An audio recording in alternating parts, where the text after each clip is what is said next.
هنا في طبيعة أربوات وفي سحر جمالها تغوص الأذهان في جو تملأه الصور المزخرفة بألوان الربيع، وتكسوها بساطا أخضرا مع الورود المتنوعة، وفسيفساء تجمع بين الخبرة والموهبة في فن التصوير. إن أنامل هذين المبدعين من أهل أربوات تجعل كل من يشاهد هذه الصور يدرك أن خلفهما صاحب خبرة مصطفى عفان، وصاحب موهبة طارق بالأخضر.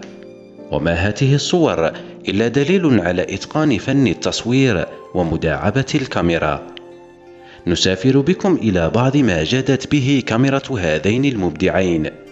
نتمنى لكم مشاهدة طيبة.